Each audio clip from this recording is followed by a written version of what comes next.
Olá, sejam todos muito bem-vindos ao programa Tua Cura, que vai ao ar todas as sextas-feiras pelo canal da Crohn TV do YouTube. Eu sou a Camila Fernandes, sou terapeuta, trabalho com a naturopatia holística, apresentadora desse programa e encontro com vocês todas as sextas-feiras às 19h30. Antes de mais nada, eu quero agradecer a você que parou um pouquinho do seu tempo para compartilhar comigo alguns minutos desse programa que tem o intuito de trazer o autoconhecimento e colocar aí de uma forma muito mais consciente os desafios da vida. Hoje eu quero falar um pouquinho sobre a questão da impermanência das coisas, do movimento, do caos, que são assuntos que durante muito tempo da nossa vida a gente não tem nem noção desse movimento. Uma vez que nós somos inseridos numa sociedade onde a gente vai para uma escola para adquirir conhecimento, para ser muito bem sucedido quando adultos, escolher uma profissão, ter uma família, e tá tudo bem, esse conceito social tá tudo tranquilo. Mas o que ninguém nos fala ou nos ensina é justamente sobre a impermanência das coisas. Porque até então a gente cultua uma crença de que traçar a vida dessa maneira vai trazer a gente num lugar confortável, estável e permanente. E quando que isso na vida acontece? Isso nunca acontece. Porque nós somos seres humanos e a nossa natureza, assim como a natureza orgânica das coisas, são cíclicas. São impermanentes.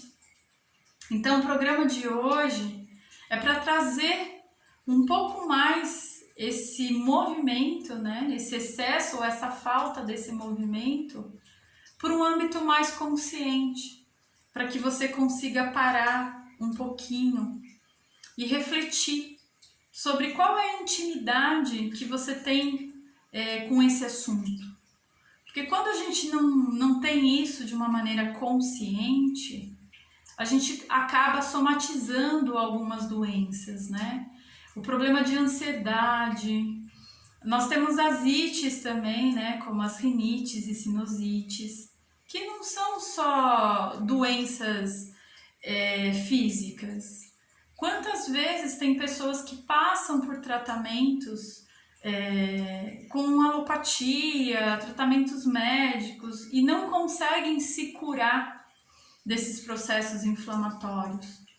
Dentro da sua casa mesmo, você você se alimenta das mesmas coisas que seu irmão, que sua mãe, e você é uma pessoa, é a única da família que tem uma rinite, uma sinusite. Como é que as pessoas que estão no mesmo ambiente que você fisicamente e têm a mesma nutrição não desenvolvem essas doenças, né?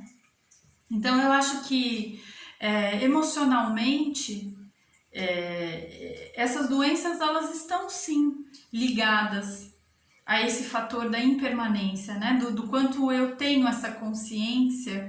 E quando eu falo ter a consciência, não é só saber que isso existe, que tá tudo bem, né? As coisas estarem impermanentes, em constante movimento, mas o quanto você se sente à vontade com isso.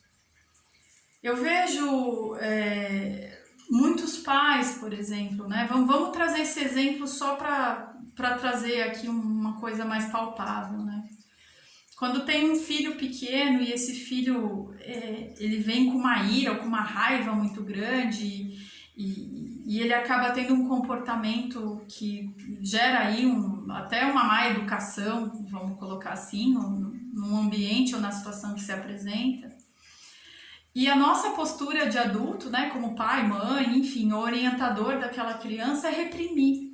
É falar, você não pode, né, isso não é certo. Mas assim, o quanto você parou, olhou para essa criança e falou, calma, quanto você acolheu essa raiva? Porque a gente tem que lembrar que numa outra situação, num outro movimento, nós também somos abatidos por uma situação de raiva. E essa criança, ela tá vendo isso, né? Então, como que isso, pera lá, para mim não pode e para minha mãe tá tudo bem, né? Porque se você tá manifestando, se você é a pessoa que naquele momento tá dando exemplo, né? Por que pra minha mãe que é adulta tá tudo bem? É a mesma coisa que você olhar para uma criança e falar para ela, por que não? E não explicar o porquê não.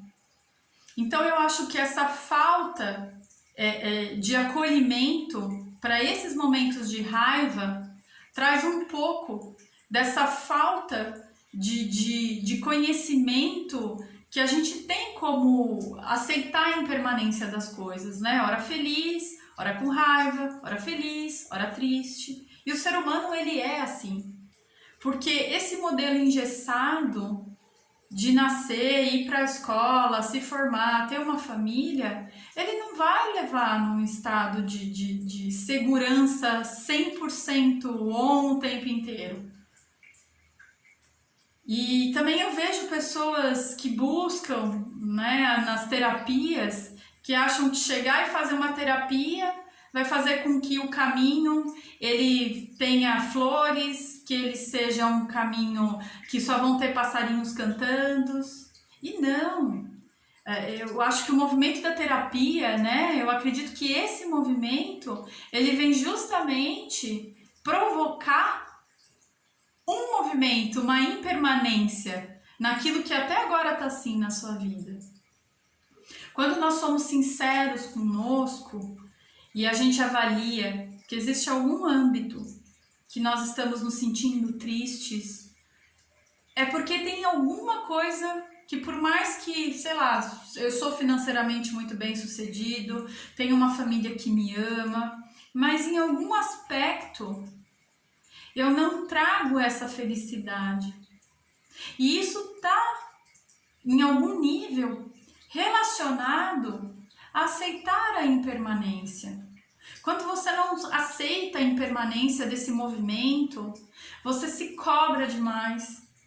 Então você tenta ser perfeito o tempo inteiro. Isso, querendo ou não, traz ansiedade, traz outros sentimentos também, como a tristeza, como a sensação de impotência. E aí a gente engessa, né? A gente se... Porque, como eu falei, nós somos criados, né, a engessar. Então, pera lá, se eu tô triste é porque eu sou uma pessoa triste, depressiva, porque eu não aceito que isso é um momento. Mas que se eu fizer um movimento, eu consigo olhar para essa tristeza, consigo trazer isso de uma maneira mais consciente, mas isso não me impede de fazer a minha vida, de ter o meu movimento diário, de trabalhar, de confraternizar com outras pessoas, de estar em sociedade. Então, eu acho que quando a gente observa essa questão da impermanência, a gente aceita que isso é um movimento que faz parte, a gente se cobra menos. A gente começa a viver com mais leveza e mais aberto também a ser mais tolerante com a situação alheia. O programa passado eu falei um pouquinho sobre isso, o quanto a gente consegue aceitar a nossa dor e se movimentar com mais amor. Porque isso é uma coisa que não é abordada. A gente trabalha para não sentir a dor, para não ser triste, mas não é assim. Em algum movimento, a gente tem uma resposta do externo que não vai ser feliz. Porque o tempo inteiro o externo ele se posiciona através de outras pessoas que têm verdades diferentes da nossa. Então, quando a gente recebe uma negação de algo que a gente se dedicou, que a gente fez, estudou, e mesmo assim não tem uma resposta positiva, a gente se cobra. Então, se a gente aceitasse um pouquinho mais a impermanência das coisas, a gente ia entender que essa oscilação de movimento constrói um ser humano. e não caracteriza aquilo que você é para o resto da vida. Então, um movimento de ansiedade, por exemplo. O que está acontecendo? Por que eu me sinto ansiosa? A ansiedade, ela vem ou porque a gente lá no passado teve uma resposta negativa que nos causou medo, porque a gente apostava muito na assertividade daquilo que a gente colocou para fora, ou porque a gente está tão preocupado com o resultado que essa ação vai acontecer quando ela for efetiva no presente, e a gente se cobra tanto desse resultado ser perfeito, que a gente deixa de ter o movimento. Quando a gente fala de caos, eu de vez em quando trago esse exemplo, né, que mar calmo não faz bom marinheiro. Isso é uma verdade que a gente tem que trazer para a nossa realidade. Entender que a manifestação do caos, ela justifica uma série de mudanças. Na mesmice, fica sempre tudo igual. Então, se você está triste e se você não tem um movimento, aonde que a gente vai ter uma mudança? Né? O mundo aí fora está passando por um caos que eu acredito que tem sim um motivo. Eu entendo que tudo tem que acontecer como acontece.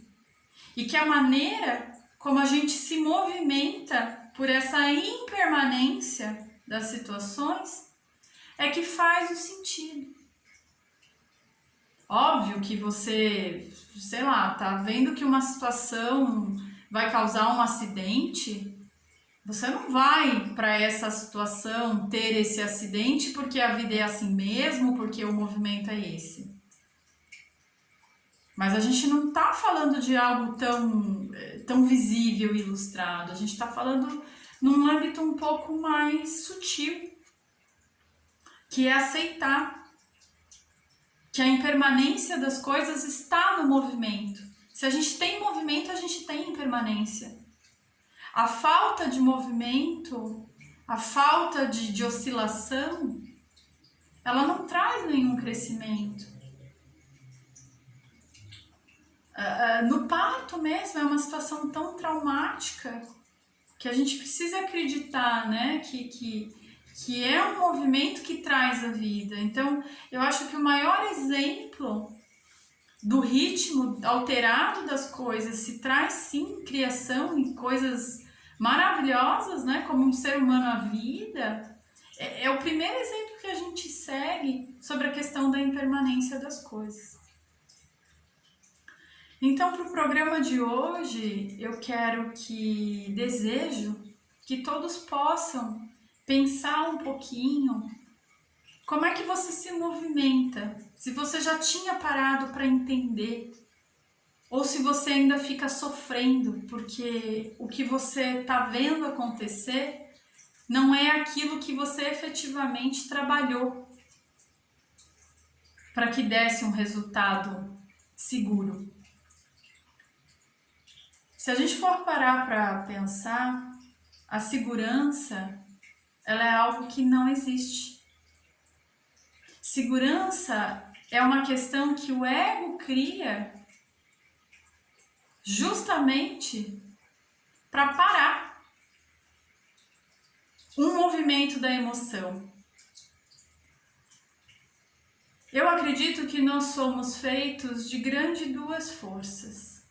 As emoções e a razão. E o tempo todo a gente se movimenta, principalmente depois de adulto, pela razão. Mas o quanto isso não é porque a gente está o tempo inteiro buscando a segurança.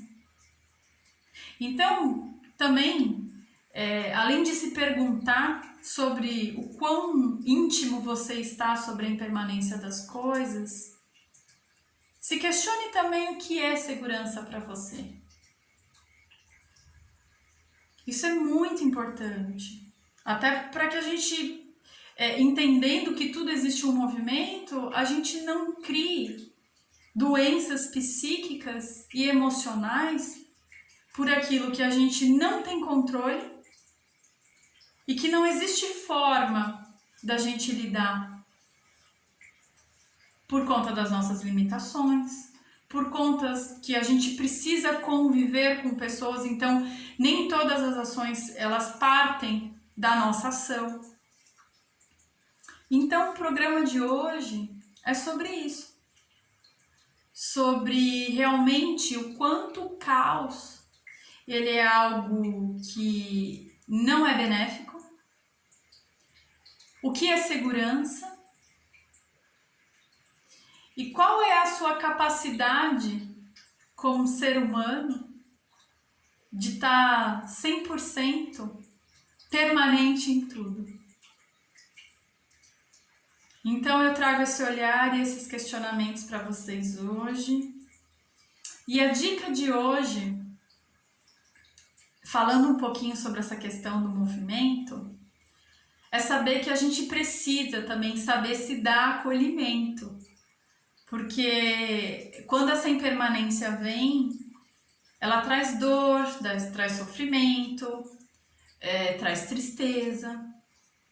Então a dica de hoje é sobre parar um pouquinho, observar mais como está o ritmo da natureza lá fora, que movimento que ela está fazendo, se ela está um pouco mais introspectiva. E com isso não é assim, mas eu tenho que sair para trabalhar todo dia, mas é a maneira que você sai para trabalhar. Será que não dá para levantar um pouquinho mais cedo, para fazer um pouquinho mais com calma as coisas? Então é observar, e eu vou trazer a dica de fazer aí, pelo menos um dia na semana, o escalda-pés.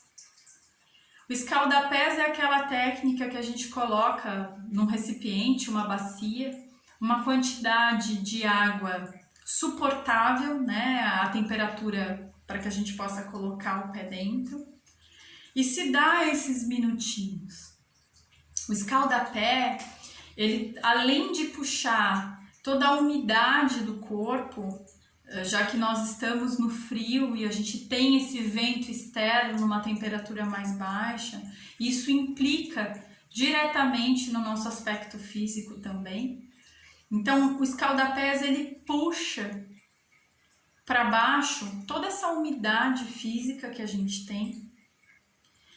E isso também é uma forma de se acolher, porque o calor ele traz essa capacidade de aconchegar. Tanto é que a gente às vezes não está conseguindo se esquentar com roupa. Eu vou lá tomar um banho para me sentir um pouco mais quentinho. Ou a gente toma um café, um chocolate quente, um chá, para trazer esse conforto, esse acalento. Então a gente tem que lembrar que o escalda-pés, essa técnica, além de puxar essa umidade, ela também puxa essas sensações psíquicas e emocionais. Ela nos relaxa, né? Não só fisicamente, mas conscientemente trazendo esse processo. Camila, o que é trazer um processo na consciência? É fazer com intenção. Poxa, eu vou preparar esse escalda-pés para que eu relaxe, para que eu sinta um pouco mais o meu ritmo, para que eu desligue um pouco mais desse padrão automático de estar o tempo inteiro se batendo, aí, se sacudindo num dia mais frio. Eu também aconselho para trazer um pouquinho de ervas nesse escalda-pés. As farmácias de homeopatia ou de manipulação, ela tem saquinhos de ervas. Então, num geralzão aqui, uma receita muito boa é trazer um eucalipto, que é uma erva que ela faz com que a gente expectore, né, para que a gente coloque para fora a nossa inflamação. E também trazer uma erva calmante, como um pouco de lavanda, um pouco de camomila, e respirar esse cheiro gostoso que vai vir dessa efusão. Então se permita esse acolhimento. numa bacia com água. Lembrando que quando a gente faz escaldapés, o tempo mínimo aí é de 20 a 40 minutinhos, depende do organismo de cada um. Então tem que sempre trazer uma água fria para temperar um pouquinho essa água que ferveu, para que fique fácil você colocar o seu pé ali dentro, mas também trazer um pouco mais de água quente, porque essa água vai esfriando. Então colocar os 2 pés ali, trazer essas ervas que você vai comprar nessa farmácia de manipulação, se você não tiver no seu jardim. Então traz um eucalipto, traz uma camomila ou uma lavanda e experimente essa sensação. Se dê esses minutos. Baixa um pouquinho, incline um pouquinho para que esse ar ele entre pelas suas narinas e traga esse benefício interno. E depois vem aqui, me conta aqui se fez sentido para você, se foi uma prática, uma técnica que você gostou, né? Uma prática de acolhimento que vem aí desde as nossas avós, bisavós, toda a nossa ancestralidade vem trazendo isso, né, para o dia a dia delas. Então é isso. Mais uma vez, muito obrigada pela oportunidade e seguimos aí pela vida. Fiquem todos com Deus. Obrigada!